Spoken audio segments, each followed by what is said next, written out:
Hola, soy Marisol Flores, psicoanalista, hablante de lengua de señas, y hoy quiero contarles qué es el psicoanálisis y por qué lo elijo en mi práctica.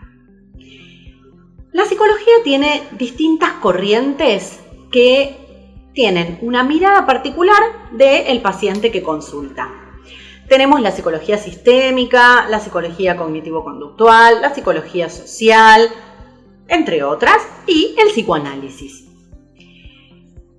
Las psicologías en general y el psicoanálisis en particular son teorías que nos permiten hacer una mirada, tener una mirada de la subjetividad del sujeto.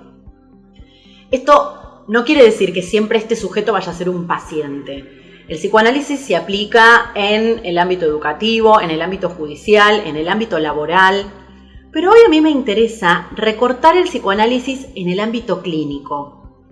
Y más que nada, ubicar dos cuestiones que hacen a por qué yo elijo el psicoanálisis como una teoría que avala el tratamiento psicológico, y en mi caso psicoanalítico, con un paciente. El psicoanálisis es una teoría que tiene distintos conceptos, pero recién yo les hablaba de sujeto, y sujeto para el psicoanálisis es todo un concepto en sí mismo. El psicoanálisis, y aquí voy con la primera de las cuestiones que a mí me interesa de esta corriente, es que apunta a la subjetividad, trabaja con la subjetividad. ¿Qué significa esto? Que a los psicoanalistas nos interesa una escucha particularizada, individual, de esta persona que hace una consulta. ¿Esto qué quiere decir? Que, por ejemplo, si llega a nuestra consulta un paciente que tiene distintos síntomas que nos hacen pensar, por ejemplo, en una depresión, no vamos a tomar un recetario que nos indica cómo intervenir con una persona con depresión y desde ahí vamos a abordar el tratamiento con este paciente. Sino que lo que vamos a trabajar es con su subjetividad, con su historia, con los entramados de este padecimiento o de esta patología en la vida personal de este sujeto en particular. Esto no quiere decir que como analistas no tengamos un bagaje teórico respecto de intervenciones posibles con, por ejemplo, la depresión, o un bagaje respecto de cuáles serían los posibles entramados o coordenadas de, por ejemplo, esta patología. Pero la propuesta del psicoanálisis es dejar todos estos saberes en el momento del encuentro clínico con el paciente para disponernos a una escucha de su subjetividad. ¿Esto qué quiere decir? Primero, que el paciente va a tener que darnos información respecto de su historia. Por eso va a ser el paciente el que va a hablar y no nosotros. Tal vez a diferencia de una consulta médica en que nosotros vamos y le decimos al doctor, ay, me duele la cabeza, y entonces el doctor nos puede empezar a hacer algunas preguntas y después a explicarnos de dónde viene este dolor de cabeza, o tal vez nos manda a hacer estudios para entender de dónde viene el dolor de cabeza. ¿Esto qué significa? Que el saber está fuera, a diferencia del psicoanálisis, que, y aquí viene la segunda cuestión que a mí me interesa del psicoanálisis, y es que el saber está en el sujeto. Trabajar con la subjetividad implica escuchar el caso por caso y escuchar a este sujeto en estas coordenadas de su vida, porque aun cuando haya padecimientos que nos acompañan durante muchos años, esto no quiere decir que en cada una de las etapas de nuestra vida este padecimiento va a tener el mismo lugar, la misma función, que se va a tratar siempre de lo mismo. No. Por eso de lo que se trata es de escuchar al sujeto en su historia. Y recién les dije, padecimientos que duran muchos años. Esto es llamativo. Y muchas veces dicen que el psicoanálisis tarda mucho en resolver los problemas porque va al pasado. Esto no es así. Trabajar la historia no significa que un analista te va a decir, contame sobre tu infancia, háblame de tus padres. No, Es muy probable que en algún momento terminemos hablando de los padres, pero esto no va a ser por una pregunta directa del analista, o al menos no necesariamente, sino que el sujeto, cuando tiene la posibilidad de hablar y de decidir de qué hablar, sin quererlo, termina muchas veces hablando de su historia, y la historia implica muchas veces a los padres. Recuerdo una paciente que hace poco me dijo: a mí me interesa hablar de hoy, no quiero hablar del pasado. Y me empezó a contar un conflicto que tiene con una amiga, y en un momento me dice: lo que pasa es que yo tengo el carácter de mi papá. Bueno, yo no te hice hablar de tu pasado, fuiste vos. Y bueno, ¿por qué? Porque sí, porque cuando el sujeto empieza a hablar de sí mismo, sin quererlo, empieza a encontrar las coordenadas de su padecimiento. Y en este caso, las coordenadas del padecimiento que tenían que ver con el carácter, necesariamente nos llevaron a ubicarnos en un linaje. En fin, lo que quiero transmitir es que trabajar con la subjetividad tiene que ver con escuchar a ese sujeto.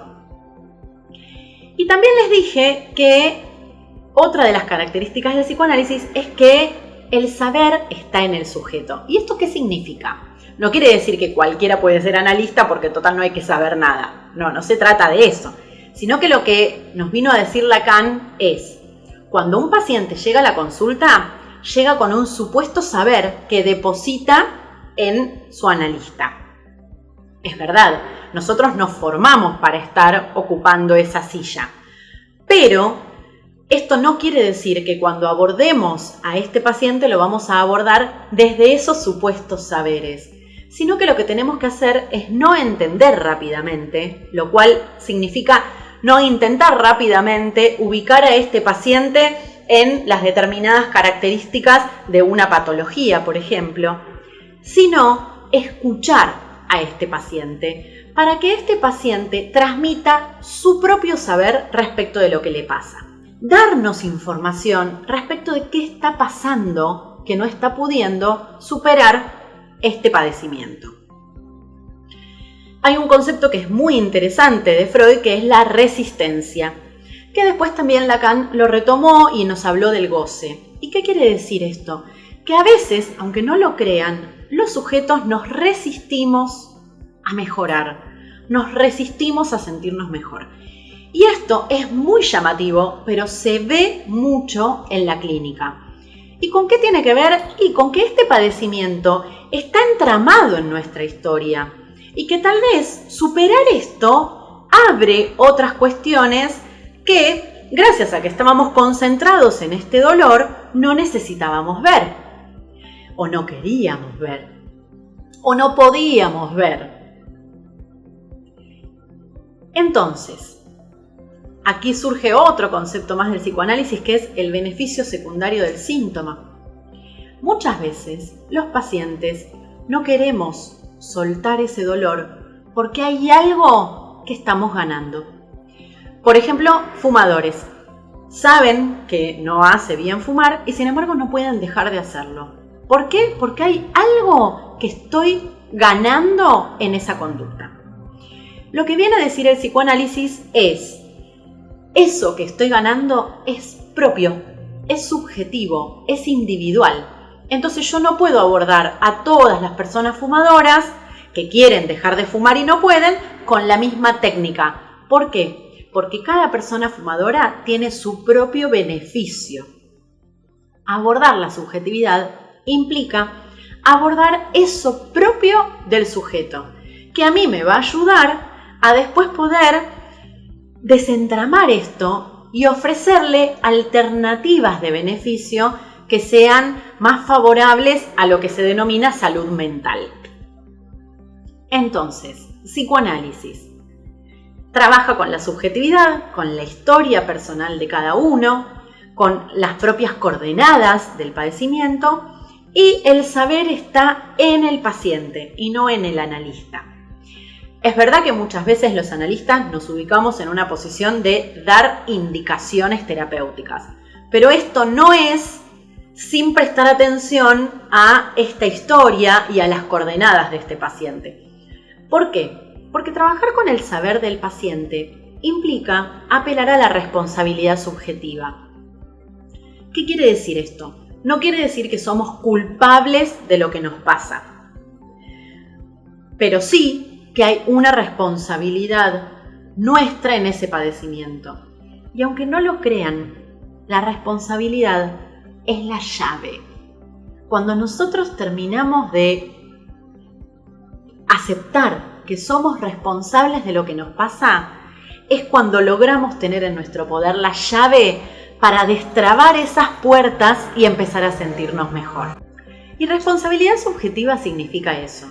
No que somos culpables de las situaciones que hemos vivido o del malestar que tenemos, pero sí que somos responsables. Tal vez no responsables de adquirir ese malestar, pero sí responsables de corrernos de ahí, de superar esa situación. Entonces, el psicoanálisis es una corriente más de los tratamientos psicológicos, pero que puede ser muy interesante para el abordaje de esos pacientes que a veces en otros tipos de terapias no avanzan. Y por otro lado también puede ser muy interesante para esas personas que tienen ganas de hacer este descubrimiento de su propia subjetividad y animarse a hacerse cargo de estas cuestiones que nos traban en la vida o que nos generan algún dolor. A veces creemos o tenemos cierta idea de que lo que nos pasa tiene que ver con nuestra historia, tiene que ver con quienes nos rodean. Y entonces está bueno animarse a hacer un tratamiento psicoanalítico. ¿Por qué yo lo uso en mi espacio en lengua de señas? Porque una de las cuestiones que me interesa trabajar respecto de las personas sordas es su propia subjetividad. Tener en cuenta que una persona sorda que viene a una consulta psicológica, por más que tenga cosas en común con otras personas sordas, por ejemplo, haber nacido en una familia oyente, no todas las familias recibieron del mismo modo a este bebé sordo, no todos los entramados familiares son los mismos, no todas las familias atravesaron por las mismas situaciones. Entonces, el hecho de que sea una persona sorda en una familia oyente tal vez termina siendo anecdótico para el padecimiento y el sufrimiento de este sujeto y para su motivo de consulta. Bueno, espero que les haya gustado. Hay un montón de cosas que dije que se pueden profundizar, así que si les interesa, me escriben y seguimos haciendo videos profundizando sobre temáticas del psicoanálisis. Espero que les haya gustado y nos vemos en el próximo video.